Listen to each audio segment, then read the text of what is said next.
Donc, bonjour à tous. Donc, on va commencer sans plus tarder puisqu'on a un programme très riche aujourd'hui.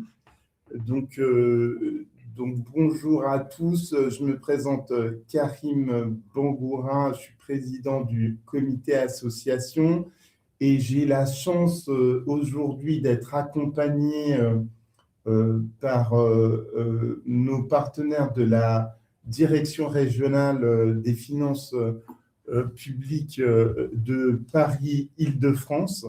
Donc, on a la chance d'avoir avec nous Hélène Lavoisier et Dominique Sergi qui vont nous accompagner pendant tout ce webinaire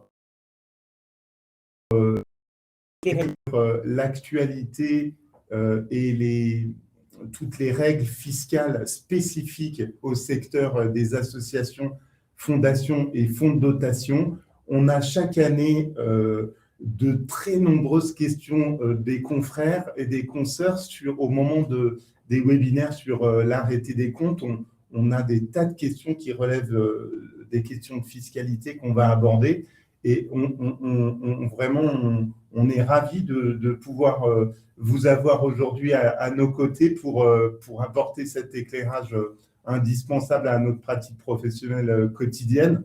Et donc, pour m'aider à animer ce temps de webinaire, j'ai Fanny Binot, qui est une spécialiste du secteur associatif et de la fiscalité, qui va m'aider à gérer aussi le flux des questions que vous allez poser au fur et à mesure. Donc, on va laisser Madame Lavoisier et Monsieur Sergi, bien sûr, dérouler la présentation, mais on va essayer de recueillir au fil de l'eau les questions et d'animer de façon plus interactive, comme on en avait convenu avec eux ce webinaire.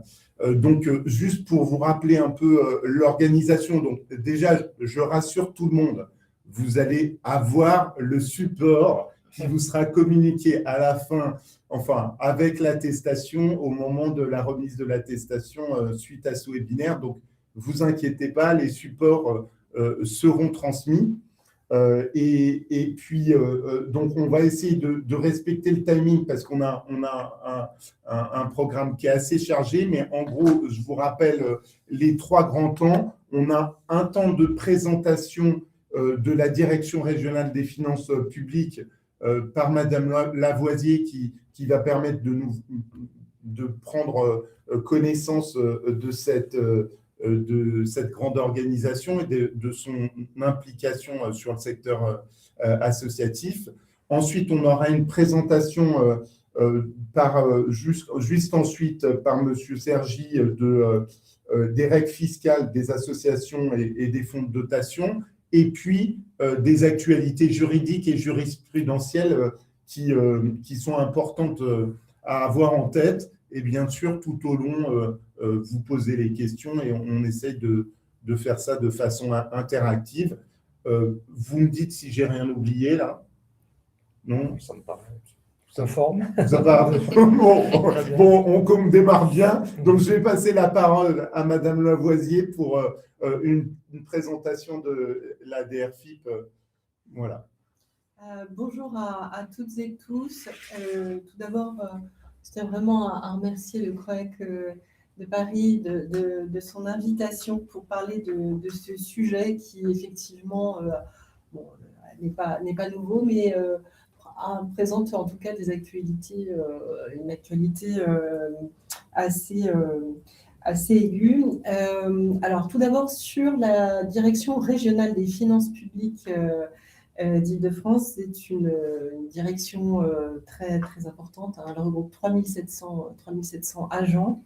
Alors, on va se recentrer sur le pôle auquel on appartient. Donc, Paris présente la spécificité d'avoir deux pôles de gestion fiscale, de questions fiscales, un sur la gestion, donc qui regroupe tous les services des impôts des entreprises notamment, pour ceux que vous connaissez mieux, mais aussi d'autres services directement en lien avec la gestion.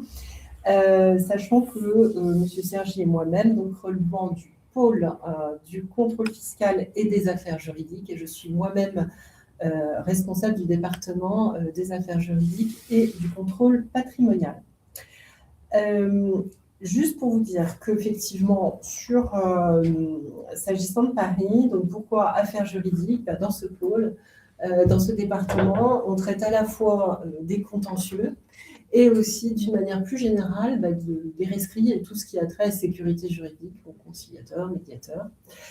Et pour ce qui concerne les rescrits, je suppose que on a un auditoire qui connaît bien les procédures. Il y en a de plusieurs natures, rescrits généraux, rescrits spécifiques. En tout cas, il y a une tendance haussière et qui est portée au niveau national par une logique de recherche de sécurité juridique en amont d'éventuels contrôles.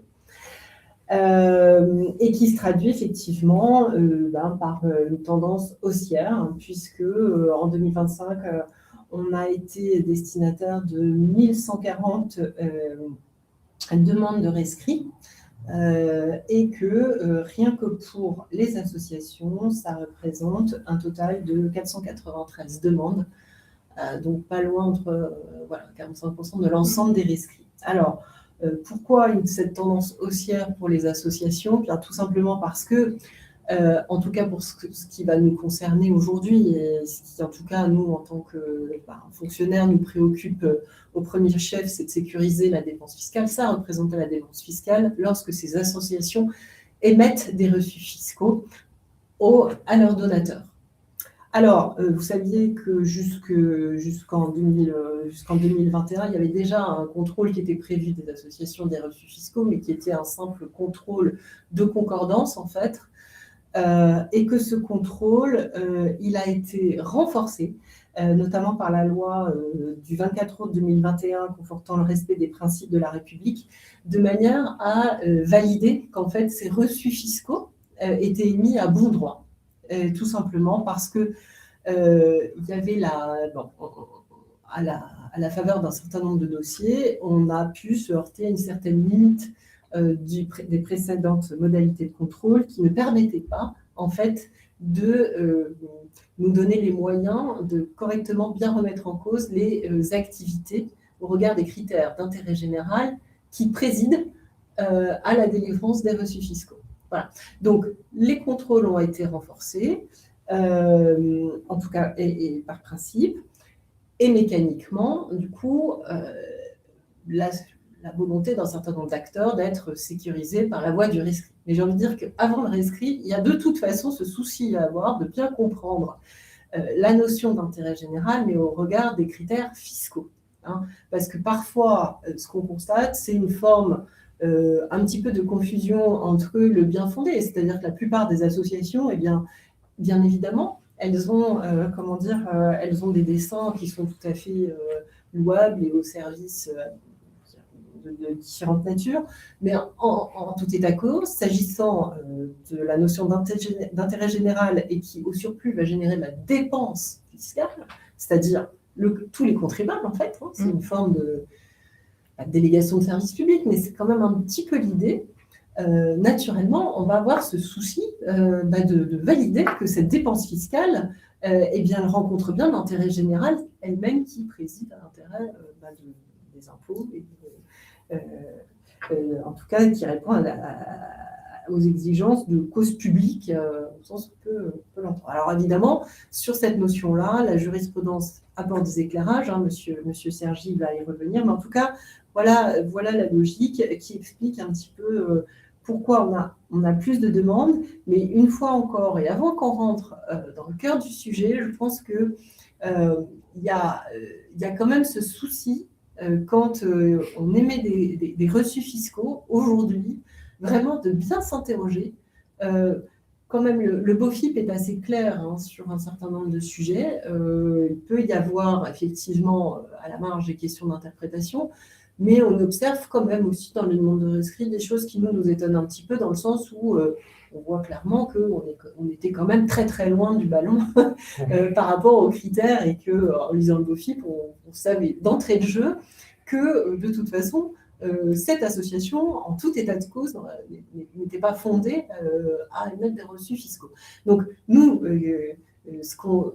les experts comptables que vous êtes, les professionnels que vous êtes, on ne peut que vous inviter à exercer cette vigilance, surtout qu'effectivement, vous connaissez le contexte budgétaire et qu'en tant qu'administration fiscale, nous-mêmes, eh bien, on est dans notre rôle en tout état de cause. Et puis, je rappelle que le rescrit n'empêche pas le contrôle. Hein. Donc, voilà, c'est vraiment ça qui nous anime, en fait, hein, d'être vraiment conforme à la notion d'intérêt général. Voilà, je ne vais pas être plus long, je vais laisser M. Sergi faire la présentation plus en détail par rapport à l'expérience qui est la sienne des différents rescrits qui sont présentés et des principes tels qu'ils doivent être bien connus et compris de vous tous. Merci. Merci, Madame Lavoisier, pour cette introduction, cette présentation de la Direction régionale des finances publiques et de la mission qui relève de votre département juridique. Donc, vous êtes la directrice. Donc, moi, à mon plus modeste niveau, je suis correspondant à l'association de la Direction régionale des finances publiques. Alors, ne le prenez pas en tant que titre honorifique. Le correspondant à l'association, c'est véritablement un service plus qu'une personne, puisque d'ailleurs, j'ai plusieurs collaborateurs de grande expérience, de grande valeur qui m'épaulent et qui m'accompagnent dans cette mission. Et pour cause, Madame Lavoisier l'a indiqué, on reçoit à peu près, et c'est sur une tendance haussière également, de l'ordre de 500 demandes de rescrits et une centaine de demandes autres que l'on ne qualifie pas de rescrits, mais auxquelles on répond également. C'est une charge conséquente parce qu'on a des dossiers qui sont de plus en plus complexes. Voilà. Alors, en préambule de mon propos, je souhaiterais que celui-ci soit le plus vivant, le plus interactif possible, puisque je n'ai pas la prétention d'abord de véritablement vous donner une leçon de fiscalité, puisque vous êtes tous des professionnels du chiffre et que vous connaissez à mon sens la plupart des notions, mais évidemment, si je peux apporter ci de là un éclairage, je le ferai volontiers. Voilà. La deuxième raison, c'est pour que ce soit un peu plus vivant. Une précision sur, vous souhaitiez quelques éléments statistiques. Alors, s'agissant de la sphère, donc OSBL, pour organisme sans but lucratif, puisque certes, les associations constituent le plus gros lot, mais il y a également les fondations, les fonds de dotation, à la marge, quelques syndicats professionnels, parfois des mutuelles, c'est beaucoup plus marginal, et puis des établissements publics à caractère culturel ou autre, dont le régime fiscal, bien que n'étant pas identique exactement à celui des OSBL, s'en rapproche. Hein, voilà. Donc tout cela constitue notre fonds de commerce, avec une immense, alors très majoritaire, orientation des demandes sur le rescrit mécénat. On est autour de 90%. C'est-à-dire que à l'origine, lors du développement du rescrit, je reviendrai rapidement sur mon introduction sur les principes de fiscalité, c'est-à-dire au tout début des années 2000, le rescrit a d'abord été constitué, popularisé, entre guillemets, pour permettre aux associations de connaître le régime fiscal. Donc, on était orienté plutôt sur les critères de lucrativité. Et puis, au fur et à mesure, notamment avec la généralisation du mécénat par une loi de fin décembre 2023 qui a ouvert, donc à partir de 2024, un plus grand accès au mécénat pour les organismes dits d'intérêt général qui développent une activité à caractère social, philanthropique, éducatif, culturel, bref, et les autres critères qui sont indiqués aux articles 200 et 238 bis du Code général des impôts, le rescrit mécénat est monté en puissance. Et aujourd'hui, on est à un ratio, grosso modo, je ne dis pas l'unité près, 90% de demande de rescrit mécénat, 10% de rescrit lucrativité. Pour autant, les associations sont toujours éclairées sur les critères de lucrativité, puisque ça fait partie de l'analyse à laquelle on procède lorsque on instruit une demande de rescrit mécénat. Donc, évidemment, le sujet n'est pas perdu de vue. On voit juste que c'est plus tellement l'intérêt des associations n'est plus tellement de savoir si elles sont exonérées ou non des impôts commerciaux. Elles sont considérées qu'a priori c'est le cas systématiquement, ce qui est vrai dans une grande majorité, mais il y a des petites exceptions, on verra. Mais beaucoup plus de savoir si elles remplissent les critères d'éligibilité au dispositif du mécénat, si donc elles peuvent délivrer en toute sécurité des reçus fiscaux à leurs donateurs particulier ou entreprise. Et effectivement, l'un des éléments, l'un des facteurs, à mon avis, d'augmentation des demandes est l'obligation fiscale. L'obligation déclarative qui a été mise en place à compter donc du 1er janvier 2023, donc à raison des dons reçus au titre de l'année 2023, via l'article 222 bis du Code général des impôts. Voilà. Donc voilà pour le préambule. Je ne sais pas s'il y a déjà des questions, sinon on peut commencer à dérouler rapidement. L'idée, c'est de ne pas enfoncer de portes ouvertes, enfin, dans mon esprit, c'est-à-dire que lorsque un sujet est suffisamment connu, on passe au slide suivant pour amener des sujets un petit peu plus pointus, voilà, en tant que de besoin. Voilà, alors, très bien, on est sur une première planche qui rappelle pour le coup l'historique, à savoir la refonte du régime fiscal des associations. Dans l'histoire, la mission avait été confiée à un conseiller d'État qui s'appelait M. Guillaume Goulard, à la suite d'une vague de contrôle des associations dans les années 90. En gros, première moitié des années 90 jusqu'en 97. Et on était à l'époque, du point de vue de la doctrine fiscale, on était dans ce qu'on appelait la doctrine des œuvres. Et cette doctrine a été battue en brèche, non pas qu'elle a été complètement invalidée, mais donc Guillaume Goulard a conduit à la demande du gouvernement une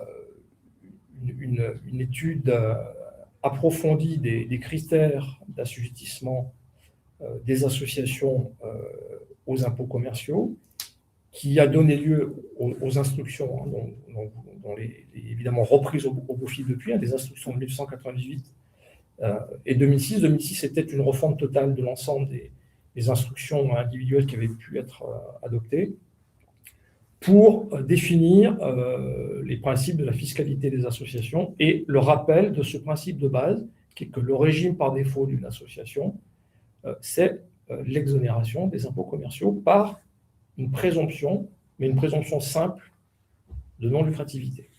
Présomption simple parce que l'administration peut apporter la preuve contraire. La preuve contraire comment ? Soit à la demande de l'association dans le cadre d'une demande de rescrit, quand bien même le rescrit n'est pas contraignant en soi, mais une association qui se verrait confirmer sa lucrativité au terme d'une demande de rescrit, on ne va pas lui sauter dessus pour se mettre en règle au plan fiscal et déposer. Mais cela dit, si on décide d'aller la contrôler, elle ne pourra pas nous opposer. On ne savait pas. Si, vous saviez, parce qu'on vous l'a écrit et argumenté de manière complète. Mais bon, le principe de base, c'est présomption de non-lucrativité, preuve contraire par l'administration, par le rescrit ou par le contrôle. Selon la jurisprudence, pour procéder au contrôle d'une association sur son régime fiscal, le Conseil d'État estime qu'on doit disposer d'indices sérieux et concordants qui fondent le fait que l'organisme ne pouvait ignorer qu'il avait des obligations en matière d'impôt sur les sociétés, de TVA, contribution économique territoriale. Voilà. Et donc, au-delà du rappel de ce principe, la refonte du régime fiscal a posé une méthodologie d'analyse des critères de lucrativité qui repose sur plusieurs étapes qui sont, je pense, la slide suivante, voilà, qui est celle-ci. Alors, je vais mettre de côté l'étape préalable qui est celle qui consiste à examiner si une association entretient des relations privilégiées avec des entreprises membres. J'insiste sur le terme membre, parce que là, pour le coup, c'est une jurisprudence du Conseil d'État qui a précisé cette notion, qui auparavant laissait un peu de marge, un peu de flou, et où donc l'administration pouvait parfois considérer qu'une association qui rendait principalement des services à des entreprises, même non membres, pouvait tomber sous le coup de cette jurisprudence, et donc qui entraînait la lucrativité de l'organisme, quand bien même celui-ci ne rechercherait pas d'excédent, à raison du fait que sa mission principale était de rendre des services à des entreprises dans leur intérêt, fût-ce simplement le respect d'une obligation légale. C'est par exemple le cas des arrêts en la matière de début des années 90 sur les centres interentreprises de médecine du travail.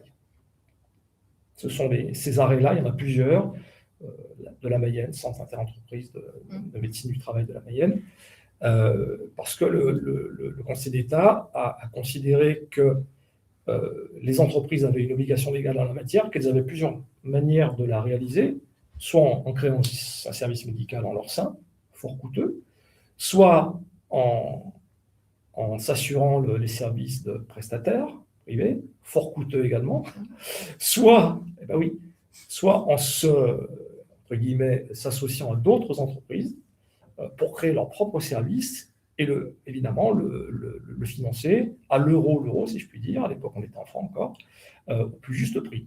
Et que donc, il n'y avait aucun gain en termes de résultats, mais il y avait, le respect d'une obligation légale et au moindre coût, en tout cas dans les meilleures conditions.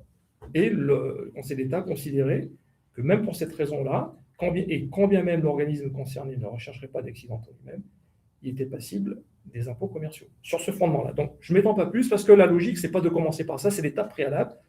Dans la plupart des cas, on n'a pas affaire à des associations dont les membres sont des entreprises. Dans la plupart des cas. C'est le cas des syndicats professionnels, c'est l'objet même. Mais ça, c'est encore un régime un peu à part. Donc, la première étape, c'est de se concentrer sur la gestion, et notamment pour déterminer si cette gestion est désintéressée. Une gestion désintéressée, grosso modo, c'est une association qui a une gestion désintéressée, c'est une association qui ne rémunère pas ses dirigeants, sauf tolérance administrative, on y reviendra, ce qu'on appelle les 3/4 du SMIC, ou régime légal qui est défini à l'article 267, probablement petit d du Code général des impôts, mais qui finalement ne concerne que les grosses associations. C'est une concession qui a été faite pour les grosses structures et qui pose des conditions drastiques. Pour ne pas alourdir le propos, je n'y reviendrai pas, mais c'est article 261.7, vraiment petit d du CGI, complété par l'annexe, par l'article 242 de l'annexe 2 Code général des impôts. Et donc, à cette étape, la gestion est-elle désintéressée? Oui, non. Si la gestion est intéressée, l'association est donc considérée comme passible des impôts commerciaux. Si elle ne l'est pas, nous passons à l'étape suivante, qui est celle de l'examen de la concurrence. L'association entre-t-elle en concurrence à raison de son activité, produit ou service, généralement des services, en concurrence avec des entreprises sur le même secteur commercial, enfin sur le marché pertinent, qui peut être déterminé à l'échelle du quartier, de l'arrondissement, si on est sur Paris, de la commune, de la région, du département. Là, il y a des critères qui sont en fonction de ce à quoi un client usuel peut, sur l'ère, entre guillemets, commerciale pertinente, du point de vue du client potentiel. C'est-à-dire, est-ce qu'il est prêt, est-ce qu'il a besoin de se déplacer sur le département? La concurrence peut être appréciée au niveau du département. Donc, si on conclut à l'absence de concurrence, on confirme que l'association n'est pas lucrative et donc on confirme son régime d'exonération des impôts commerciaux. Impôts commerciaux étant entendus comme l'impôt sur les sociétés, la TVA et la contribution économique territoriale. Dans le cas où on conclut favorablement en disant oui, elle est bien concurrentielle, ça ne la rend pas ipso facto passible des impôts commerciaux. Il y a ce qu'on appelle l'analyse ensuite des conditions de gestion, de fonctionnement. Oui, vous pouvez passer à la diapo suivante sur ce qu'on appelle le faisceau d'indices ou règle des 4 P. Les 4 P étant le produit, en pratique le service. Les sociétés rendent plus souvent des services qu'elles ne livrent des produits, même si ça peut arriver à la marge, notamment les associations sportives qui peuvent vendre un peu de matériel sportif. Voilà, bon, c'est marginal. La plupart du temps, on est sur un service. Un public visé,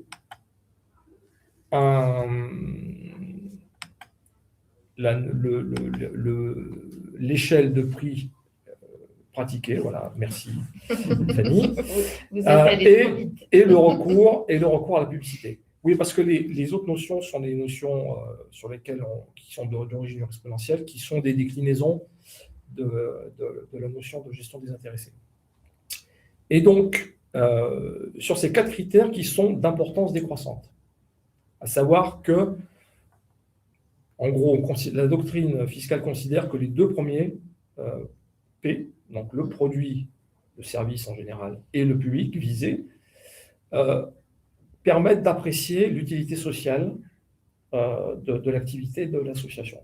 Si en gros, elle propose un service qui est assez spécifique, à un public qui est lui aussi, entre guillemets, socialement digne d'intérêt, ou en tout cas qui présente une spécificité, elle a beaucoup de chances d'échapper aux impôts commerciaux parce que ces modalités de gestion se distinguent nettement de celles des entreprises. Et cela est généralement corroboré par des prix qui sont soit inférieurs à ceux pratiqués par les entreprises, soit modulés. C'est-à-dire qu'on entre dans une logique de ressources et où on va pratiquer des prix qui tiennent compte de la situation sociale du public visé. À titre d'illustration, on peut parler par exemple des notions de cours particulier ou d'aide aux devoirs. Voilà. Alors, on sait qu'il y a des tas de prestataires, Profadom, Acadomia, qui sont des structures parfaitement lucratives. Donc, une association qui se présentait sur ce créneau-là, de l'aide aux devoirs, du soutien scolaire, des cours particuliers, on peut dire assez facilement sur Paris qu'elle serait concurrentielle. Pour autant, une telle association pourrait très bien avoir échappé au regard de la règle des 4P aux impôts commerciaux parce qu'elle pourrait démontrer qu'elle a des modalités totalement différentes. Exemple, on a une approche, une méthodologie qui est très efficace pour les enfants atteints de troubles 10, dyslexie, dyscalculie, dyspraxie, etc. Qui donc intègre ces éléments où en gros on a des difficultés scolaires et donc on a des méthodes qui sont adaptées et où par exemple on travaille sur les zones d'éducation prioritaire parce qu'on est les enfants dont on s'occupe, dont l'association s'occupe, sont par exemple dirigés par le centre communal d'action sociale de la ville ou par le service de réussite éducative qui existe généralement dans les zones où il y a intervention de l'Agence nationale de rénovation urbaine, par exemple. Donc là, vous avez sur ces deux critères-là, l'association sans distinction. En plus, ça dit, de toute façon, nos prix nous sont modulés, ça va de la gratuité à 5 € maximum du cours, en fonction des ressources. Voilà, vous avez conclu, on est bien sur une activité qui est théoriquement concurrentielle, mais exercée dans des conditions tellement différentes qu'une telle association échappera aux impôts commerciaux. Et voire même sera éligible au dispositif du mécénat, à raison d'une activité sociale et éducative, enfin les deux, probablement. Voilà. Je ne sais pas si ça appelle des questions à ce stade. Si ça n'en appelle pas, il y a une notion qui peut être intéressante sur... Allez-y. Alors là, vous avez dû être très pédagogique parce que là, ils sont particulièrement disciplinés et ils écoutent religieusement. Donc là, il faut en profiter tant que ça dure jamais longtemps avec nos confrères, consoeurs. Très bien. Eh bien, je vais faire une déclinaison sur ça va être la diapo numéro 4. C'est celle-ci, oui. Non, ça c'est après ça. C'est celle qui la notion, voilà, la notion de communauté d'intérêt. Voilà, exactement. Alors, je suis passé rapidement, mais volontairement rapidement, sur la notion de gestion des intéressés, en vous rappelant très rapidement les 3 critères fondamentaux, l'absence de rémunération des dirigeants, de fait ou de droit, avec les tolérances possibles, l'absence de distribution de ressources, et l'absence d'attribution de parts d'actifs, en général à la dissolution de l'association, mais ça pourrait très bien s'appréhender en cours de vie. Si un dirigeant ou un membre, tout simplement même non-dirigeant, s'approprie clairement un bien de l'association en cours d'activité qu'il est détecté, ça caractériserait le caractère intéressé de la gestion. Alors, je vous dis ça parce que c'est plus difficile à appréhender qu'à la dissolution. En revanche, il y a d'autres modes, parce que là on est dans les grands principes, d'autres modes qui conduisent à constater que la gestion d'une association est intéressée, notamment la notion de communauté d'intérêt. Cette notion-là, pour lequel un arrêt de 2016 du Conseil d'État, ce n'est pas le premier, c'est le plus récent, sur l'arrêt Audace, c'est le nom de l'association Audace, qui nous rappelle ce mécanisme où par personne interposée, une association est en lien avec une entreprise à qui elle offre des débouchés ou dont l'activité constitue le prolongement. Et là, la jurisprudence, donc reprise par la doctrine, est assez claire lorsque c'est l'objet même principal de l'association, pas forcément exclusif, mais principal, que de fournir des débouchés à une entreprise, pour le coup véritablement commerciale, ou de prolonger son activité. Cela caractérise une communauté d'intérêt qui rend la gestion intéressée. Dans le cas de l'arrêt Audace, donc du 2016, en fait, ce qui est indiqué, c'est que la société Piteron, dont le dirigeant était également président de l'association, offrait des services d'assistance juridique à des clients. Et en fait, l'association lui servait de capteur de clientèle quelque part. Et donc, voilà, l'association, en fait, elle-même proposait ces services-là, mais lorsqu'il s'agissait d'aller un peu plus loin vraiment dans la formalisation d'un recours, d'une requête, évidemment, c'est la société qui prenait le relais, qui facturait, évidemment, ces prestations. Et donc, le mécanisme a été démontré dans le cadre d'un contrôle fiscal. Et on voit qu'il a prospéré, puisque pour aller jusqu'en Conseil d'État, il faut quelques années après un contrôle fiscal. Donc, l'association, elle avait raison, elle s'est défendue jusqu'au bout, mais le Conseil d'État lui dit non, là, quand même. La ficelle est un peu grosse, et donc on confirme que le service a raison de considérer que l'association exerçait une activité lucrative.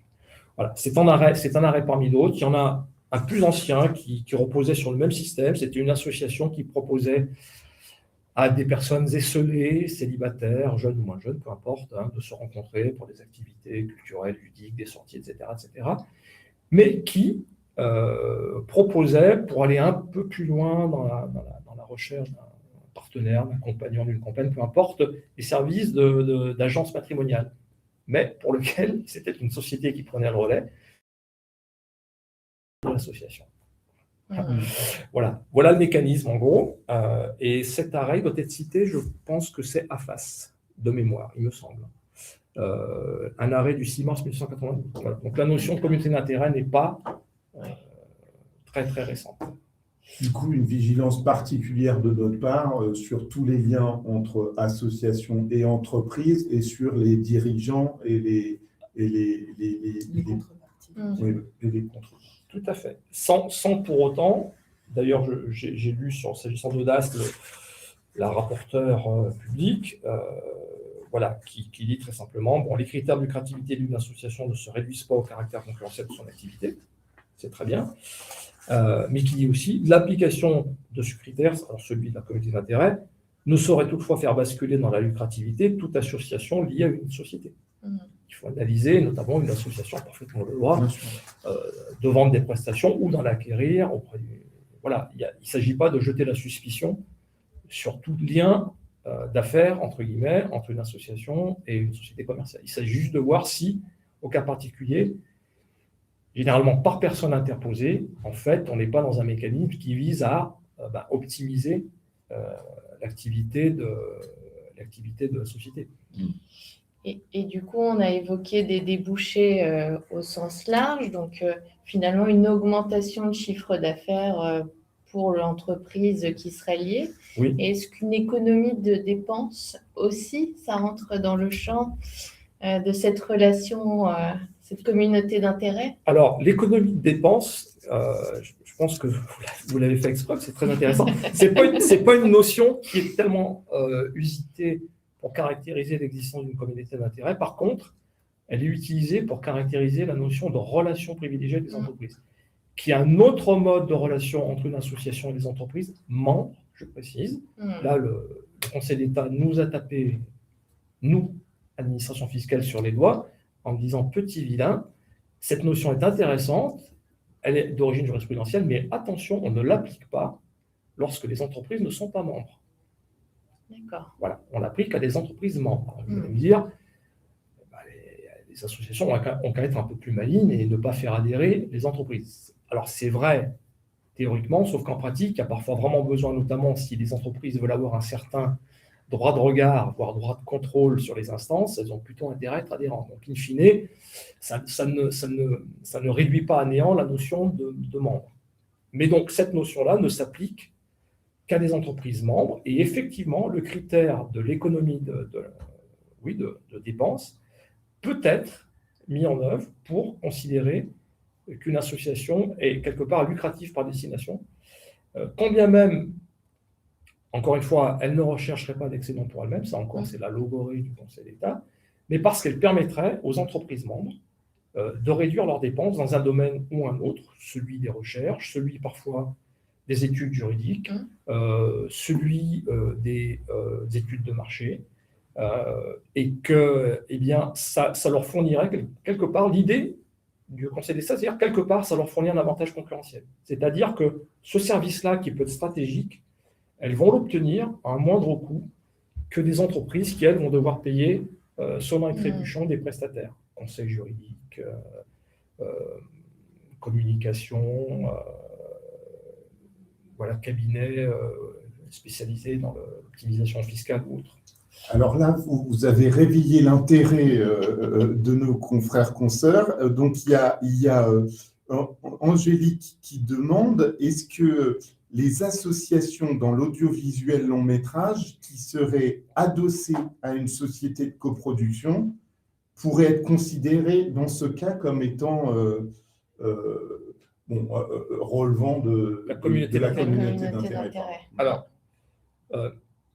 sur le principe, oui, mais on doit aller au-delà du principe. C'est-à-dire que si on était confronté, nous, soit dans le cadre du rescrit, soit dans le cadre d'un contrôle, il faudrait démontrer que certes, on voit l'existence de liens juridiques et ou commerciaux, mais on devrait démontrer que l'activité de l'association a pour but principal, si ce n'est exclusif, de fournir des débouchés, en gros, d'améliorer la performance économique de l'entreprise. Voilà. La simple juxtaposition, notamment en l'absence de tout lien juridique, c'est-à-dire le fait qu'il n'y a aucun dirigeant commun. Même dirigeant de fait. Parce qu'effectivement, parfois, le dirigeant est dissimulé, c'est-à-dire que vous avez bien un président, mais en réalité, vous constatez que, mais ça se démontre, d'où la difficulté de l'établir. Alors, on y arrive parfois dans le cadre d'un contrôle, généralement, on y arrive, c'est l'objet même. Dans le cadre du rescrit, c'est plus difficile, on peut y arriver parfois, mais il faut démontrer qu'en réalité, vous avez un organigramme légal et un organigramme réel, et que donc, oui, vous avez bien monsieur ou madame président ou président de, mais en réalité, la personne qui véritablement dirige est monsieur ou madame un tel, et que, par ailleurs, elle est présidente, gérante ou parfois simplement directrice commerciale de l'entreprise qui lui est liée. Et là, évidemment, si on établit que par ailleurs,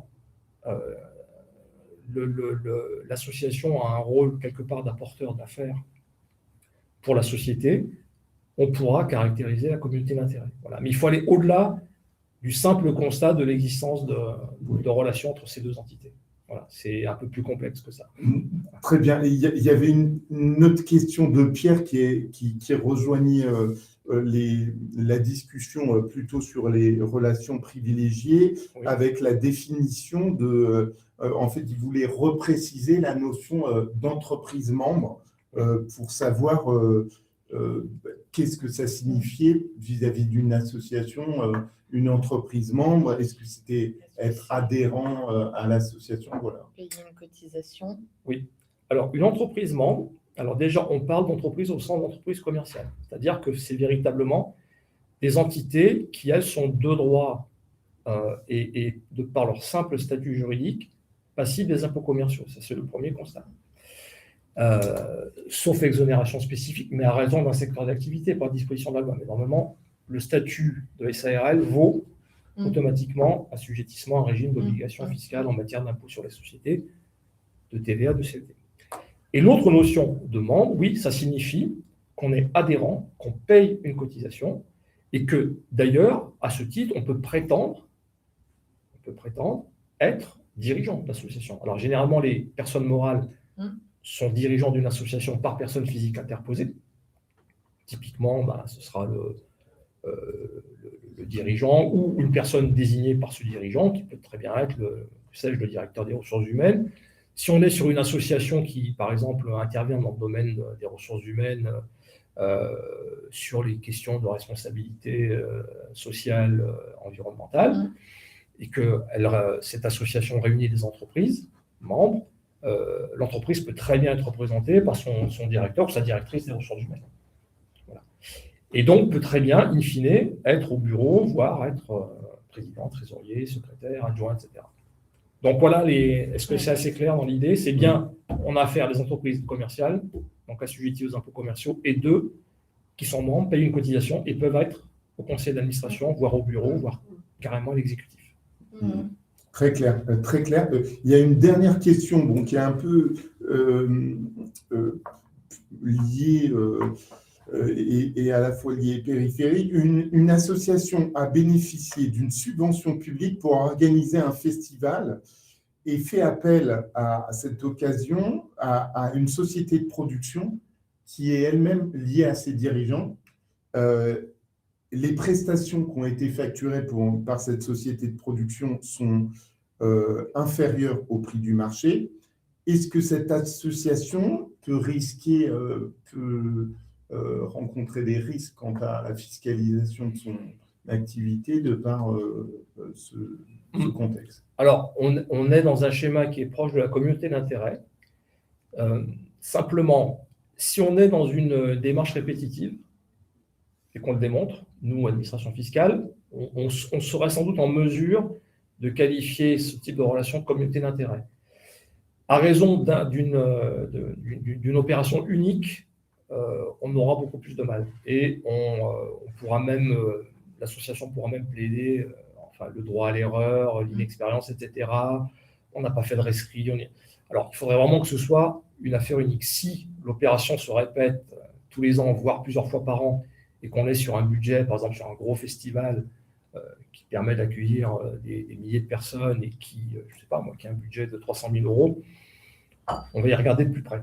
Mais je dirais, on va pas s'affoler pour une seule opération. Mais on pourrait très bien mettre une réserve et dire attention, ce n'est pas la bonne manière de procéder. C'est une association, effectivement, on comprend qu'elle n'ait pas forcément toutes les compétences techniques pour mettre en place un festival et que donc elle a besoin de compétences pour la sono, pour la sécurisation, par exemple, des lieux, pour la billetterie. Ce n'est pas interdit. Mais si effectivement, toutes ces prestations sont rendues par une ou des services qui sont liés aux dirigeants de l'association, là, on peut considérer qu'il y a un effet d'aubaine.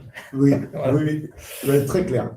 Voilà. Et peut-être une dernière question. On a évoqué la direction de droit et la direction de fait, oui. Notamment dans toute l'analyse de la gestion désintéressée où le dirigeant de fait peut être qualifié comme étant dirigeant finalement réel, oui. Et faire basculer le régime fiscal de l'association.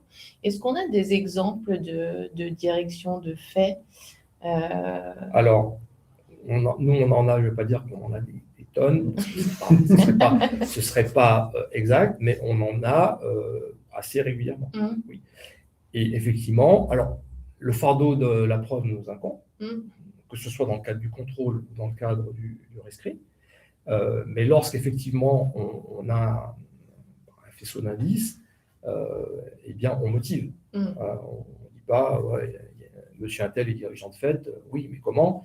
Et donc, oui, c'est des situations qu'on rencontre, qui encore une fois sont loin d'être la règle, c'est plutôt l'exception, mais c'est des situations qu'on rencontre. Effectivement, ça conduit. Alors, il y a quand même une tolérance, c'est-à-dire que pour le coup, on est quand même très ouvert d'esprit, c'est-à-dire que si on constate une direction de fait, mais que la rémunération ou l'indemnisation de dirigeants en question de fait n'excède pas les 3/4 du SMIC, on n'en tirera pas de conséquences. On fera l'observation, on émettra une réserve, on dira voilà, dans les limites des 3/4 du SMIC, ça passe.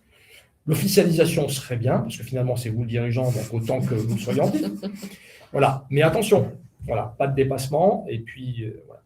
Juste pour bien comprendre votre travail, quand vous faites une distinction entre le travail que vous faites sur un rescrit ou sur un contrôle, sur un rescrit, vous travaillez essentiellement sur des échanges écrits de documentation avec l'assujetti ou enfin le contribuable éventuel. Et par contre, dans un contrôle, vous pouvez aller plus loin vous avez des pouvoirs un peu étendus. C'est ça. Et c'est ça qui vous permet. La différence fondamentale, c'est que dans le cadre du rescrit, on est dans une démarche de transparence, réciproque d'ailleurs, de loyauté. Voilà, c'est-à-dire que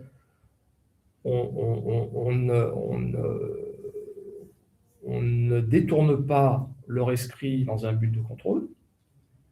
Voilà. Et l'association, de l'autre côté, ou le contribuable, parce que ce n'est pas réservé aux associations, le rescrit, entre guillemets, montre patte blanche. C'est-à-dire, n'essaie pas sciemment d'induire en erreur l'administration par omission, par dissimulation, par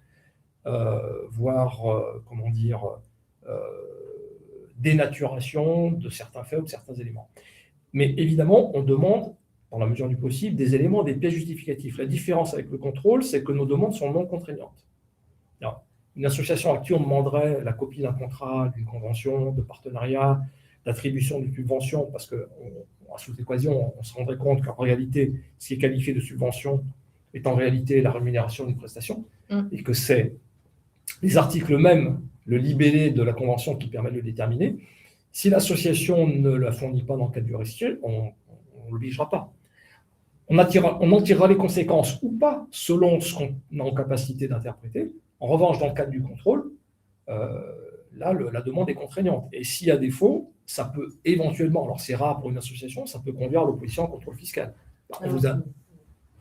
Oui, juste peut-être un élément complémentaire, effectivement, sur le rescrit et sur le contrôle. Le rescrit, d'abord, ça procède d'une démarche volontaire des contrôleurs. Personne n'est obligé de demander un rescrit. C'est simplement quand il y a effectivement une question et l'idée qu'on a besoin d'être sécurisé sur le plan fiscal, justement, parce qu'on veut être bien au clair sur sa situation.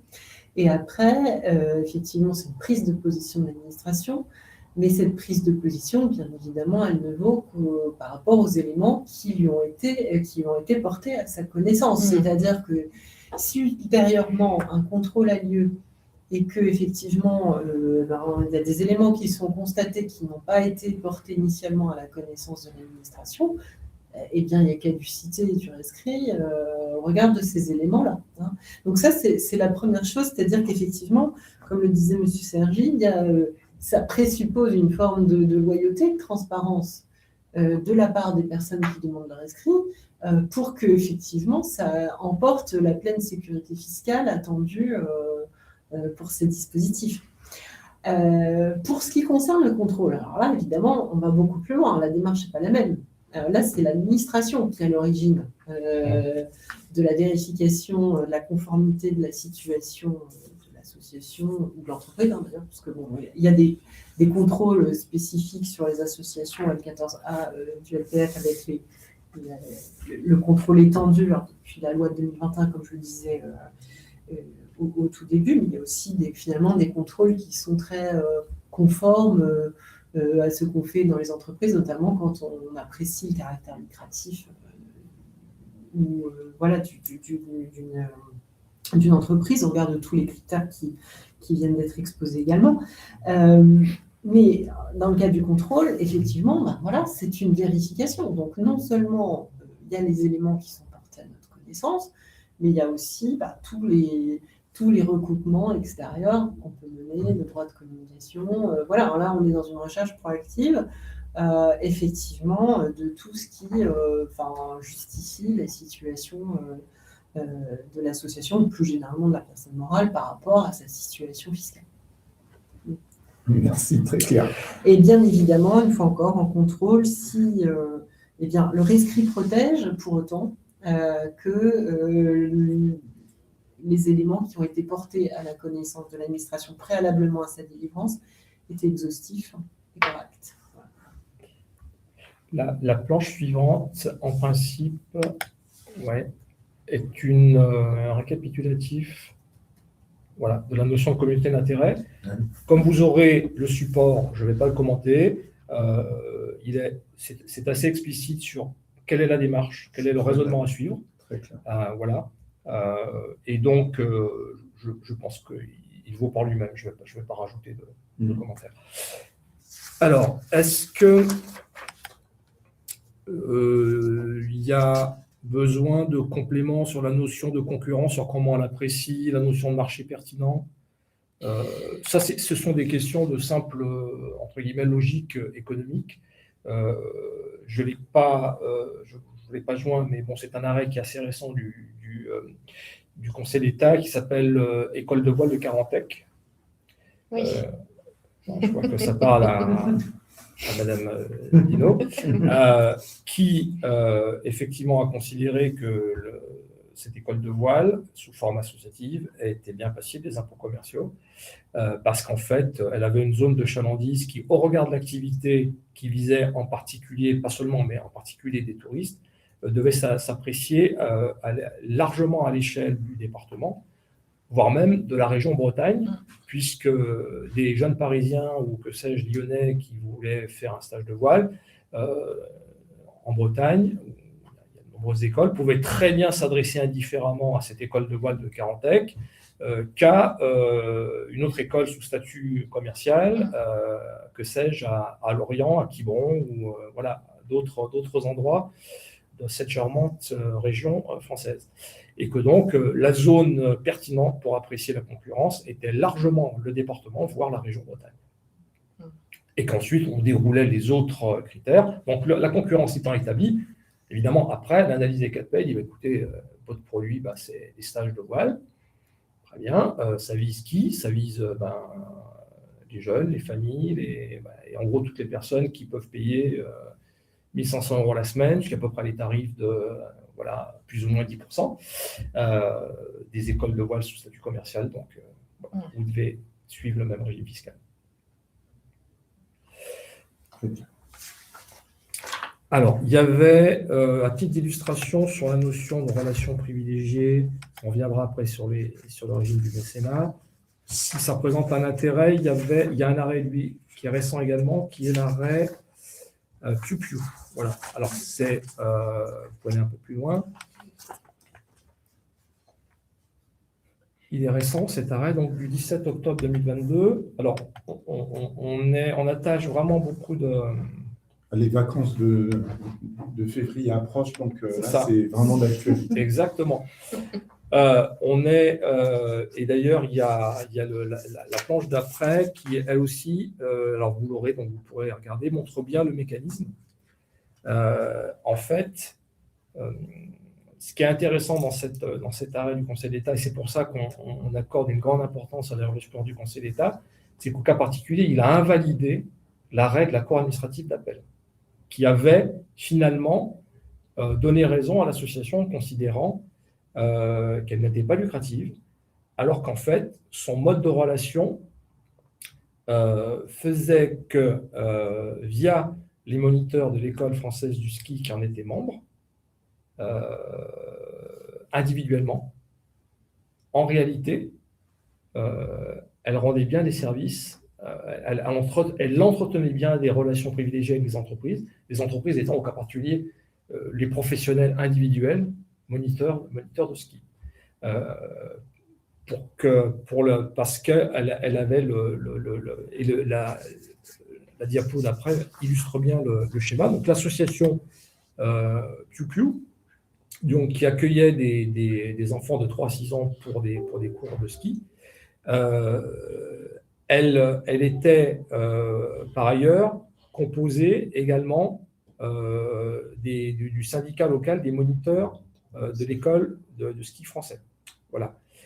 Et que, évidemment, c'était ces moniteurs de ski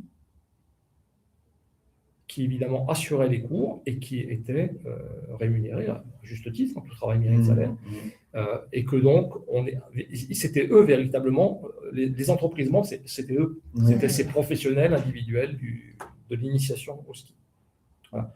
Donc, je ne commande pas plus. Vous avez donc cette diapo qui est très éclairante, et puis vous avez évidemment les commentaires succincts.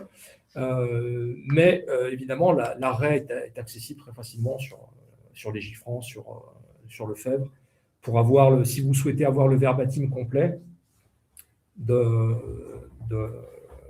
voilà. La phrase, si je dois vous en lire une, c'est celle-ci, hein, l'association doit ainsi être regardée comme entretenant des relations privilégiées avec ses membres, alors même que les cours de ski dispensés aux enfants dans le cadre de celle-ci seraient moins rémunérateurs en moyenne pour les moniteurs que leurs cours particuliers. Mais pour autant, c'était pour eux un débouché économique. Alors, dans la même veine, il y avait une question d'Alexandre oui. Sur la question de la gestion d'une association désintéressée. Oui. Donc, la question, elle est la suivante. La gestion d'une association est-elle toujours désintéressée si le président de l'association, qui n'est pas rémunéré pour la fonction de présidence, perçoit en revanche une petite rémunération pour des prestations rendues à l'association, type cours de yoga, quoi. Alors, c'est une bonne question.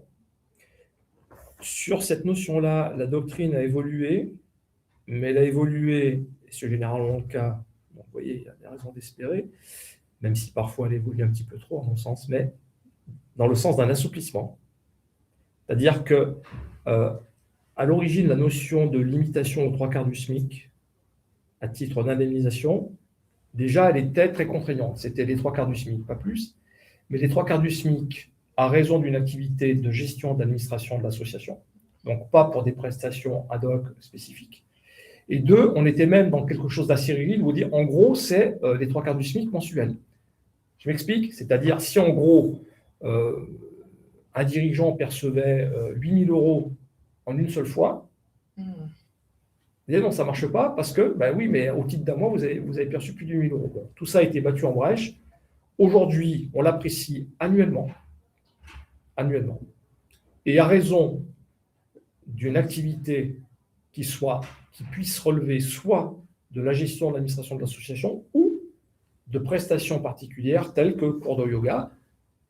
Ça pourrait être aussi des prestations informatiques. Si vous avez un président qui est très fort en informatique et qui, en gros, décide de câbler et de mettre en place l'informatique, le site de l'association, pour une rémunération qui ne dépasse pas, appréciée annuellement, les 3/4 du SMIC, ça sera admis également.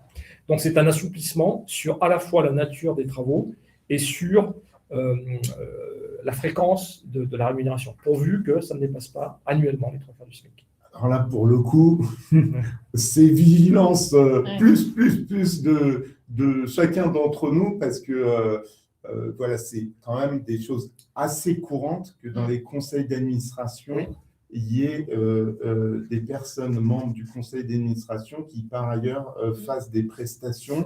Et nous, les 3/4 du SMIC, pour ces prestations-là, on les et bien sûr, je m'inclus dans les manques de vigilance. Non, mais c'est très bien. Oui, il faut avoir cette vigilance-là. Alors, oui. Il y a une dernière question, je me permets, de Thibaut. Comment définir le critère de non-lucrativité pour une association qui a pour objet l'organisation d'un festival de musique, mais qui, pour les besoins financiers de ce festival, développe des activités annexes, type vente de boissons, restauration, merchandising, quoi. Alors là-dessus, on a une doctrine qui est... c'est pour ça que je n'ai pas voulu trop complexifier le propos. Une association peut très bien, à raison d'une activité prépondérante non lucrative, développer des activités ou des opérations commerciales accessoires. Étant précisé qu'à raison d'un seuil qui est réévalué tous les 2 ans par décret, dans la limite, s'agissant d'opérations de cas particuliers d'achat-revente, dans la limite de 80 011 € par an, une association dont l'activité prépondérante, admettons par exemple un caractère éducatif ou sportif, pourrait avoir réalisé des opérations commerciales accessoires et bénéficier de la franchise des impôts commerciaux dans la limite de 80 011 euros. La condition, c'est évidemment que l'activité prépondérante soit non lucrative. Alors vous allez me dire, qu'est-ce qui se passe au-delà de 80 011 euros? Là, il se passe la chose suivante. Si l'activité non lucrative est toujours prépondérante, l'association ne sera pas assujettie aux impôts commerciaux à raison de l'ensemble de ses activités. Par contre, elle sera passible, et pour le coup, dès le premier euro, des impôts commerciaux sur le secteur lucratif accessoire. C'est-à-dire qu'on ne va pas, en gros, la base de l'impôt sur les sociétés ne sera pas les sommes excédant 80 011 euros. Non, ça sera, si on allait maintenant qu'on soit à 96 000 euros, donc ça sera 96 000 euros. Voilà. Avec, alors pour le coup, en matière de TVA, au regard des textes, obligation de sectoriser, en vertu de l'article 209 ou 210 de l'annexe 2 au CGI.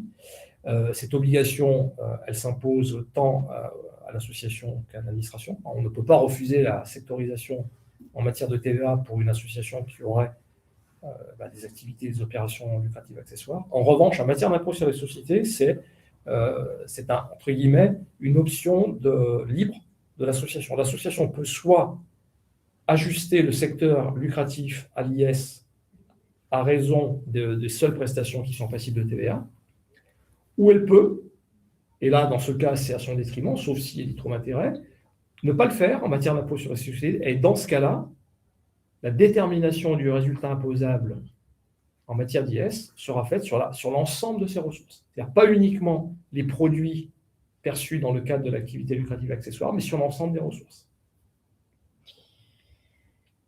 Mais là, on ne peut pas l'obliger. Ce n'est pas une obligation. Voilà. Et sur la notion de prépondérance, donc souvent on analyse sur les flux financiers de l'exercice, on part souvent sur un ratio basé sur les recettes de l'exercice pour déterminer si on est sur du significativement prépondérant ou pas. Et donc, est-ce qu'on fait basculer l'ensemble de l'association dans le champ de la fiscalité?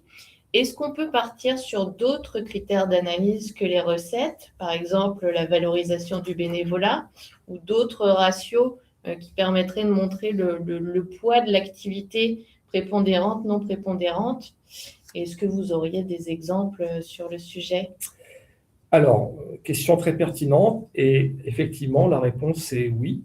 On va considérer que le critère comptable est le plus pratique, le plus simple, peut-être le plus objectif. Pour autant, il n'est pas toujours le plus pertinent. Voilà. Il y a des associations qui ont des modes d'action et qui ont des activités qui reposent beaucoup sur le bénévolat. Ça peut être également le salariat.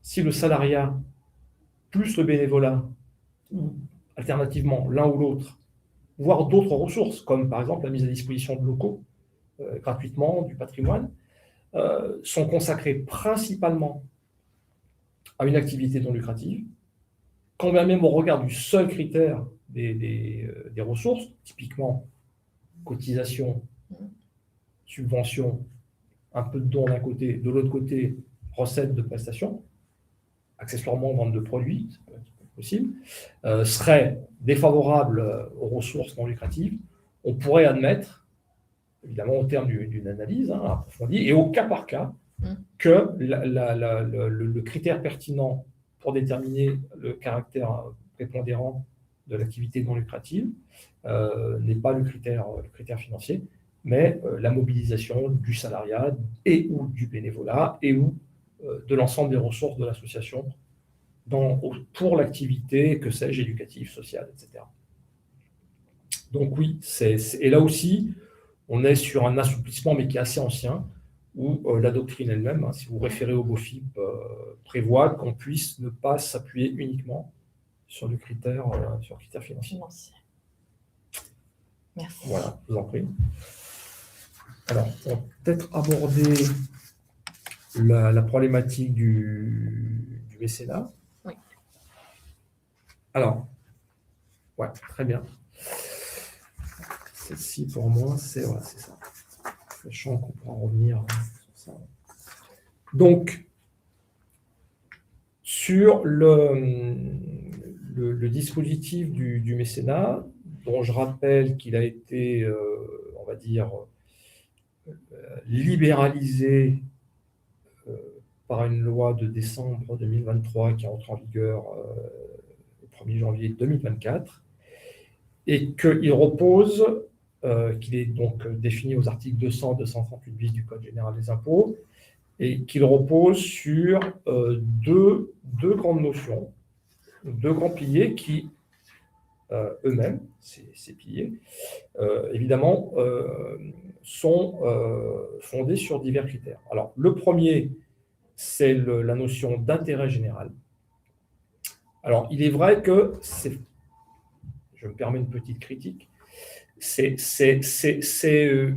on a choisi ce terme-là qui est mentionné aux articles 200 et 238 bis, organisme d'intérêt général, présentant une activité, enfin bref, sociale, éducative, philanthropique. Le seul problème, c'est que ça résonne trop entre guillemets, en confusion avec la notion de sens commun. Voilà, une activité d'intérêt général. Alors que c'est quand même une notion un peu différente, surtout parce qu'elle repose sur des critères fiscaux.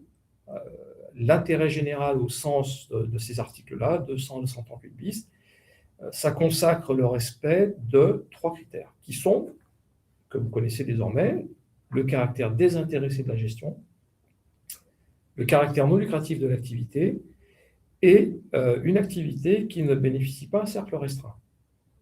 Autrement dit, qui ne sert pas que des intérêts particuliers d'une corporation, d'un groupe d'individus personnellement identifiables. Voilà. Donc ça, on est sur le premier socle, l'intérêt général. Le deuxième étant le caractère de l'activité, mentionné aux articles. Alors évidemment, forcément, un texte de loi, il est impersonnel, solennel et forcément succinct. Donc la doctrine en dit un petit peu plus, pas tant que ça. Nous-mêmes, administration, notamment notre administration centrale, reconnaît que le BOFIP n'est pas assez développé sur ces notions-là. Mais c'est pour mieux, d'ailleurs, signifier que ça n'est pas exhaustif, que ce qui est dans la doctrine est une illustration, ça vaut pour ces activités, ou ces modalités, mais ça ne se limite pas à celle-ci. Alors, évidemment, les activités qui reviennent, alors voilà, je ne l'ai pas dit dans la section statistique, c'est l'occasion de corriger, puisqu'effectivement, on a beaucoup de demandes d'associations qui ont une activité sociale, avec parfois la dimension internationale, et dans ce cas, on la caractérisera d'humanitaire, sachant qu'il y a des critères additionnels lorsqu'on est sur ce qu'on appelle l'extraterritorialité.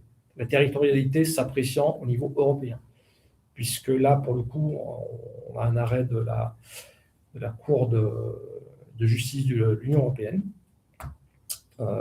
qui consacre le fait qu'il y a réciprocité. Dès lors que, et c'est au cas particulier une association de droit allemand,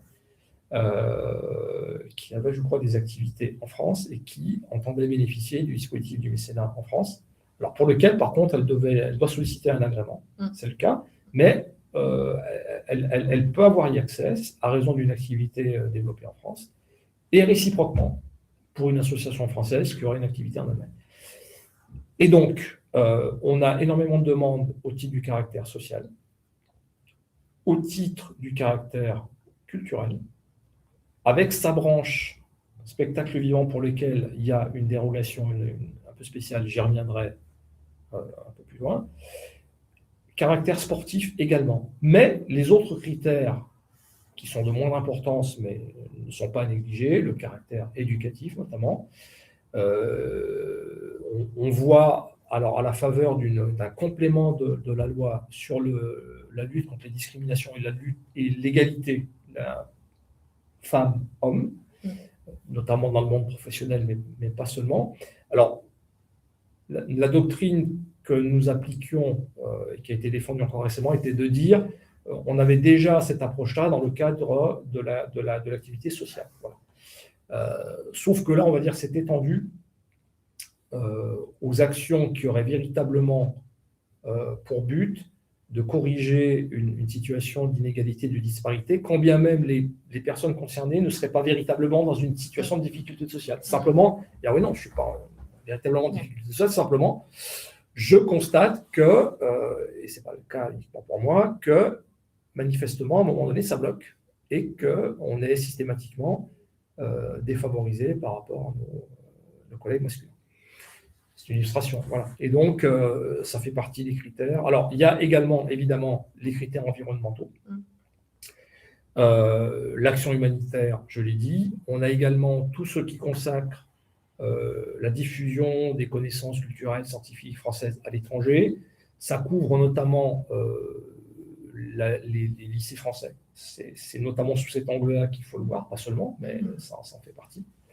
Voilà. Donc, on est sur des champs d'action qui sont larges, qui sont appréciés de manière assez large, oui, mais à raison d'une activité prépondérante. Et là, pour le coup, on a un arrêt, je crois qu'il est cité quelque part, et peu importe, on y reviendra, c'est un arrêt de la Cour administrative d'appel de Paris, concernant une association de défense de la mémoire du maréchal Pétain, qui, oui, mais je vous explique que son objet principal... Ne dites pas qu'elle a reçu des reçus fiscaux. Alors, elle prétendait, on lui a dit non, et elle s'est pourvue devant le juge, c'est allé devant la Cour administrative d'appel qui a confirmé notre analyse. Simplement, son activité principale à elle, c'était de réhabiliter la mémoire du maréchal Pétain, mais elle avait développé une activité accessoire qui était de transformer en musée ouvert au public et de présenter divers objets lui ayant appartenu, des écrits, etc., la maison natale du maréchal Pétain, je crois, à Arras. Et donc, elle disait, à raison de ce musée, on a une activité culturelle. Alors, bon, outre le critère polémique, on a été plus sobre en disant, admettons que ce soit une activité culturelle, parce qu'effectivement, il y en a qui disent, le maréchal Pétain ne se limite pas au traître de la Seconde Guerre mondiale, c'est aussi le père de la victoire de la Première Guerre mondiale. Bon. Sauf que c'est une activité accessoire, à tout point de vue, et que l'éligibilité au dispositif du mécénat, et c'est le sens de l'arrêt, c'est le critère principal qui en ressort, c'est pas pour dire le maréchal Pétain, c'est pas bien, effectivement, c'est pas le cas, c'est pour dire, en gros, on ne s'accroche pas aux branches du dispositif du mécénat par une voie mineure, c'est l'activité prépondérante qui doit être éligible au dispositif du mécénat.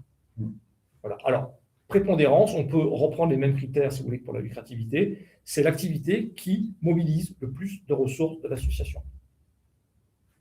Si ça recouvre la notion financière en termes de ressources de dons, très bien. Si ce n'est pas pertinent, le plus pertinent, on dit, mais attendez, nous, on valorise notre bénévolat à 90 000 €, on a 30 bénévoles qui, en moyenne, travaillent 20 heures par semaine pour faire, que sais-je, de la collecte de produits alimentaires, des maraudes, des distributions, etc., etc., etc.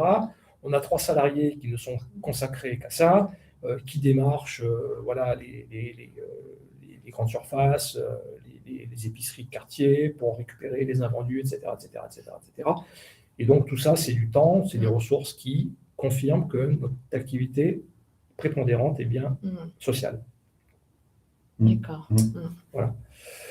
Alors, du coup, on a une question qui touche au mécénat de Jérôme qui dit pour un club de rugby qui évolue en Fédéral 1, donc un bon club de rugby, et qui a une école de rugby, comment faire la distinction entre mécénat et sponsoring pour les publications dans un journal du club, des panneaux sur le terrain, des logos sur les maillots et comment mesurer bien les contreparties réelles et donc faire la différence entre mécénat et sponsoring, quoi.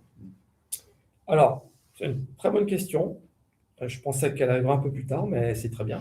Ça va permettre d'avancer dans le propos. Alors, effectivement, la question se pose particulièrement pour les associations qui ont une activité sportive. Pas exclusivement dans le domaine culturel, on a aussi ce phénomène-là. Alors, le sponsoring, on a un autre terme dans la doctrine qu'on appelle parrainage, mais c'est la même notion. On est très clairement dans une différence de nature. Alors, c'est vrai que, concrètement, ça peut être difficile à apprécier dans certains cas. En gros, le parrainage, c'est de la sous-publicité. C'est une forme de publicité pour le parrain ou le sponsor. C'est-à-dire qu'il faut se poser la question de son point de vue à lui, de son intérêt. Est-ce qu'il le fait uniquement par esprit charitable, si je puis dire, même si ce n'est pas la notion qui convient le mieux s'agissant de sport, ou est-ce qu'il souhaite en retirer un bénéfice en termes de notoriété et d'image? Et donc, en gros, il faut pouvoir valoriser les contreparties. Typiquement, si on parle de pages dans un magazine, quel est le coût de l'édition? Que représente l'espace occupé par la promotion du sponsor dans l'édition? Ça c'est du tarif. Hein. Si en gros, on peut vous calculer que c'est tant d'euros la page pour un magazine mensuel de 15 pages, et que vous en avez 3 pour l'entreprise, on pourra déjà avoir une idée. On peut avoir aussi une idée par l'importance du message, c'est-à-dire que si le nom il est partout, sur des kakémonos, sur des banderoles, sur des panneaux lumineux, sur les maillots des joueurs, on est bien plus dans le parrainage que dans le mécénat. Le mécénat tolère une communication, mais une communication limitée. En gros, vous avez le livret, par exemple, dans un festival culturel, musical, vous avez avec le soutien d'Engie, et puis basta. Bon, on aura du mal à considérer que ça vaut bien plus que le don. Si par contre, parce que là, on a basculement dans le domaine culturel, si vous avez le contrat, la convention de mécénat, et que là, vous vous rendez compte qu'Engie, il ne veut pas simplement qu'il y ait son nom associé dans le livret, voire même avec une présentation, un visuel dans l'accueil, dans le lieu où auront lieu les représentations, mais exige un cocktail pour 50 personnes, exige des places premium pour 50 collaborateurs à raison de 3 collaborations. Si on valorise tout ça et qu'on se rend compte qu'in fine, ça représente tant de milliers d'euros par rapport à un don, je donne un exemple de 20 000 euros, et qu'on est là en gros à 16 000 euros de valorisation de prestations, eh bien, on va toucher à la notion d'absence de disproportion marquée. Pour qu'on soit, en gros, la vraie notion, elle est là, pour qu'on soit dans du mécénat, il faut qu'il y ait une disproportion marquée entre le montant du don et la valeur des contreparties. Lorsqu'il n'y a pas ces disproportions marquées, voire même lorsqu'en gros, le sponsor en a pour son argent, c'est-à-dire j'ai donné 20 000, j'ai reçu 20 000, sous une autre forme, on est dans le sponsoring, qui a une double conséquence, c'est-à-dire que pour l'entreprise, c'est une simple charge déductible. Ce n'est pas un acte anormal de gestion. Une entreprise qui cherche à augmenter sa notoriété, elle est parfaitement dans sa logique d'augmenter éventuellement le bulletin. Exactement sa notoriété dans un objectif d'augmenter sa clientèle, de trouver des contrats, peu importe. Donc, c'est une charge déductible. Côté association, c'est une recette lucrative accessoire. Alors, accessoire, si effectivement, c'est bien, c'est peut-être le cas. Voilà. L'autre conséquence, c'est que la charge déductible n'ouvre pas droit à réduction d'impôt. Alors, elle est immédiatement déductible du résultat, donc elle va contribuer à l'atténuation du bénéfice imposable. Mais en revanche, ça ne se traduira pas par la réduction directe d'impôt sur la société, qui généralement a un effet plus massif. Bien sûr. Voilà, donc, alors, je ne peux pas être tellement plus précis sur le cas qui est donné, parce qu'en fait, il faudrait pouvoir, en gros, apprécier, valoriser un peu les contreparties. Alors, je n'affirme pas que là, on est absolument, forcément, dans du parrainage. Oui.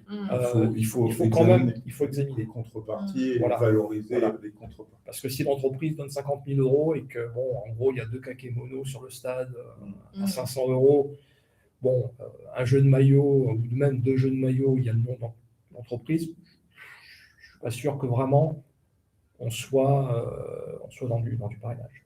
Mais encore une fois, il faudrait une analyse plus fine. Alors, je vais poser quelques questions parce qu'on en a pas mal en fait. Ça y est, ils se sont drôlement réveillés, nos confrères. Donc, il y a une question autour il y a une question sur une association soumise aux impôts commerciaux peut-elle recevoir du mécénat et délivrer un reçu fiscal? Alors, si cette association est soumise aux impôts commerciaux à raison d'un secteur lucratif accessoire, d'accord, et qu'elle a donc bien une activité prépondérante non lucrative et qui présente un des caractères au sens fort, caractère social, éducatif, culturel, etc., et je ferai l'exception après, oui, elle peut recevoir du mécénat, mais qui doit être fléché sur l'activité prépondérante éligible au dispositif du mécénat. Une double condition, prépondérance de l'activité non lucrative et qui présente un caractère éligible, et 2, fléchage, affectation des dons à cette activité. Très bien. L'exception, et là, mais je pense que Mme Binot a la réponse, vous la connaissez, l'exception. Vous voulez l'en Ah bah, je vais vous laisser la développer. L'exception, c'est, alors pas par disposition de la loi, non, c'est le législateur qui l'a voulu ainsi. Vous avez aussi bien l'article 200 qu'à l'article 238 bis un petit alinéa où, subrepticement, la notion l'expression intérêt général n'est plus adossée au terme organisme. Donc là, on n'a plus affaire à des organismes d'intérêt général, on a affaire à des organismes, je vous la fais court parce que ce n'est pas le verbatim n'est pas exact, mais des organismes dont l'activité consiste en la représentation de spectacles, etc. En gros, on est dans le domaine du spectacle vivant, qui est étendu au cinéma et aux expositions d'art contemporain. En gros, la notion pertinente, c'est celle d'une unité de temps avec un public et une manifestation.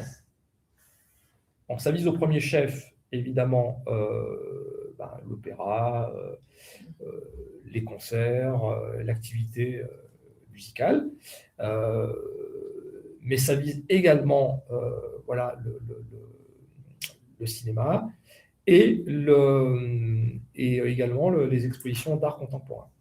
Voilà. Et là, la différence, c'est que ces organismes doivent avoir une gestion des intéressés selon les critères. Donc là où il y a une belle surveillance à exercer sur la gestion de fête et sur l'éventualité d'une communauté d'intérêt. J'en dirai un petit peu plus sur la gestion de fête. Mais effectivement, le législateur tolère que l'activité soit éligible et il tolère même que le statut de l'organisme ne soit pas celui d'une association. Et ça peut être celui d'une société commerciale, à condition, toutefois, que les actionnaires ou les associés soient l'État et ou des établissements publics, seuls ou avec des collectivités locales. Donc, une société commerciale, par exemple, détenue par un établissement public culturel, exemple, qui gère l'établissement l'Opéra de Paris, et la ville de Paris, associée à part égale ou peu importe, qui constitue une société de production de spectacles, serait également éligible à ce dispositif spécifique, on l'appelle spécifique, du mécénat, qui tolère le caractère lucratif de l'activité, mais exige le caractère désintéressé de la gestion, qui est présumé lorsqu'il s'agit d'un établissement public ou d'une personne morale de droit public. Présumé. Présomption simple, évidemment. S'il y a détournement de fonds publics, ça serait une autre question. Mais elle est présumée, la gestion est présumée désintéressée. Voilà. Alors, juste la vigilance sur la gestion de fête, elle est sur les personnes qui assurent, évidemment en étant rémunérées, parce que s'il n'y a pas de rémunération, on n'est pas en jeu, la direction artistique. C'est-à-dire que la tentation, dans le monde du spectacle vivant, pour les artistes, c'est de se créer leur propre emploi et d'avoir une structure qui échappe aux impôts commerciaux tout en leur fournissant des revenus. Je caricature parce qu'évidemment, on n'est pas toujours dans ces schémas-là. Dès lors qu'on peut établir qu'il y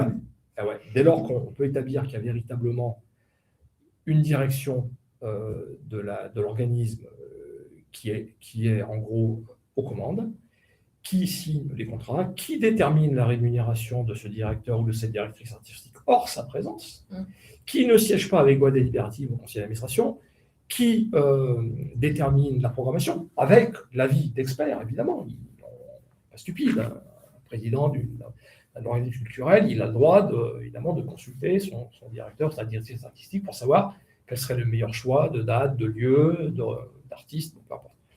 Mais in fine, c'est eux qui décident.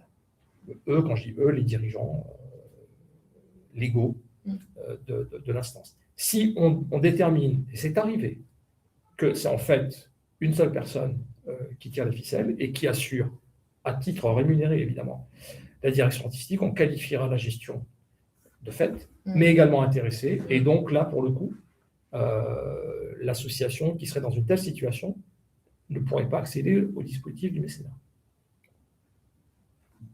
On est dans un raisonnement théorique, hein, parce que... Alors, bon, on a tellement de questions et puis c'est tellement intéressant que du coup, on ne nous reste plus beaucoup de temps. Est-ce qu'on peut aborder très rapidement les fonds de dotation? Oui, mais vraiment, bien sûr. Voilà, parce qu'il y a beaucoup de questions. Tout à fait. Alors, je précise que de toute façon, le support répond à la plupart des questions. Que de toute façon, l'objectif de ce webinaire n'était pas de traiter des cas pratiques. Parce que ça, éventuellement, ça peut faire l'objet d'une demande de rescrit véritablement si c'est la volonté de l'association, bon, peu importe. Ça ne veut pas dire que je me refuse à donner quelques explications à la marge. Sur les fonds de dotation, il y a également des éléments assez importants. Et par ailleurs, je vous ai joint 2 réponses anonymisées. Je les ai joints. Le mérite, ce n'est pas tellement le fond du sujet que le déroulement du raisonnement, parce qu'il passe en revue, je ne sais pas si vous avez lu, il passe en revue de l'articulation des principes.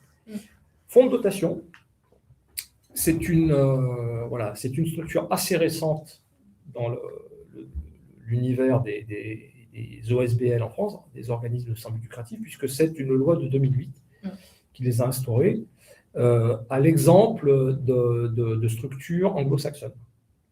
Voilà.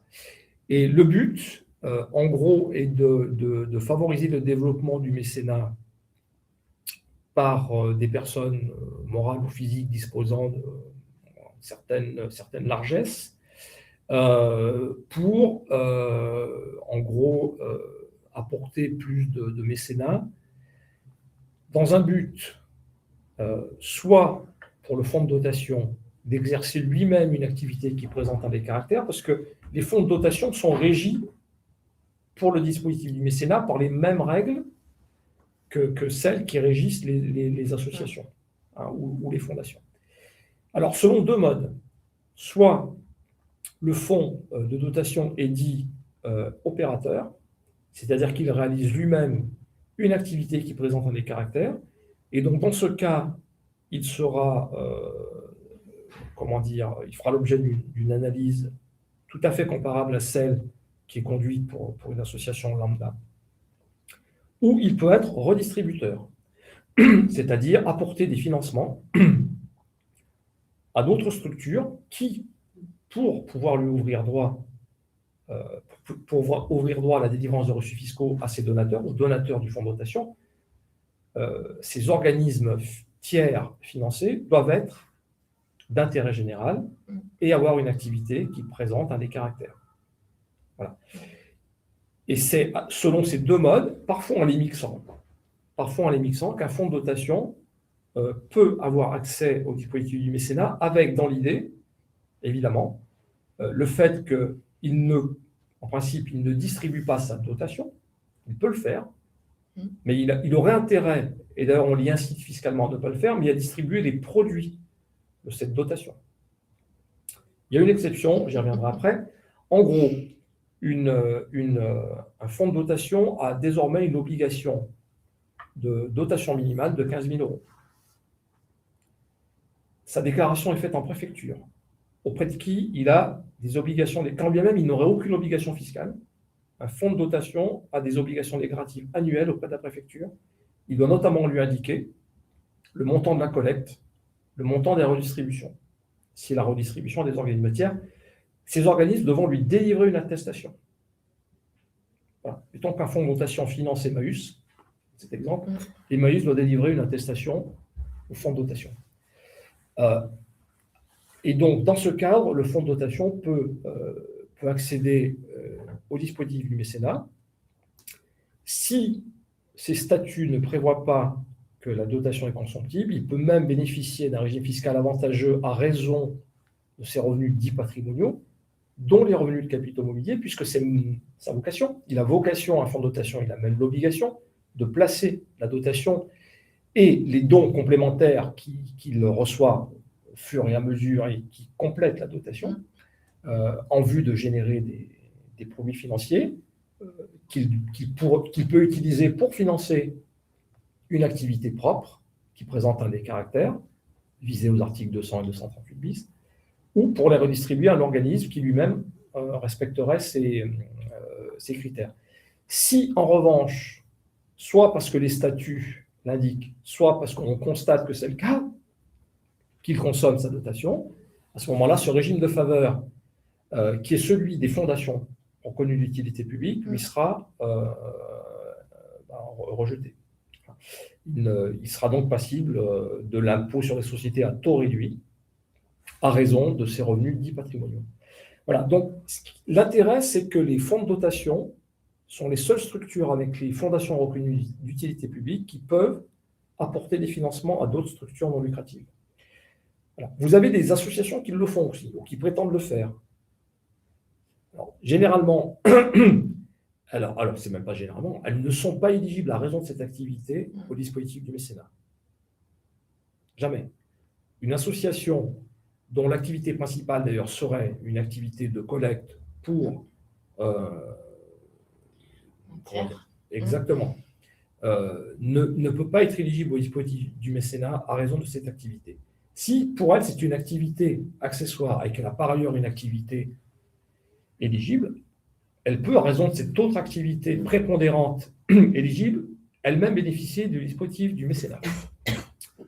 Pour ce qui est de l'activité de collecte et redistribution, la seule tolérance qui lui est accordée, c'est celle dite de société d'amis, où elle peut effectivement assurer en gros un rôle de tiers collecteur, où elle collecte, enregistre dans des comptes de tiers les sommes versées, recueille l'identité, tous les éléments d'identification du donateur, et ensuite remet les fonds et les éléments d'identification à l'association éligible qui, elle, seule, pourra établir les reçus fiscaux au nom du donateur. En aucun cas, la société, association, qui fait de la simple collecte, ne peut elle-même établir et délivrer les reçus fiscaux.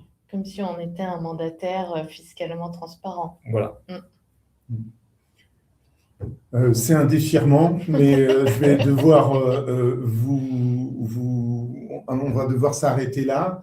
Moi, ce qui me reste à faire, c'est à vous supplier de revenir l'année prochaine, parce que là, on est frustré d'arrêter l'échange là, et je pense que malheureusement, il y avait plein de questions, je suis désolé, auxquelles on n'a pas pu entièrement répondre. Donc, ma seule voie de recours, c'est de vous demander de revenir l'année prochaine. Il y a un autre recours, si je peux me permettre, il y a tout simplement le BOFIP. Non, mais je dis ça sérieusement parce que c'est effectivement il y a un souci, en tout cas de l'administration centrale, vraiment de le mettre à jour, de l'alimenter. Donc effectivement, non, c'est pas une. Non, mais vous avez raison, tout à fait. C'est pas du tout une recherche d'esquive. C'est simplement parce que c'est le meilleur moyen déjà d'aborder ces questions, en tout cas. Et en tout cas, c'est une voie obligée. Tout à fait. Donc, c'est entendu, tout le monde.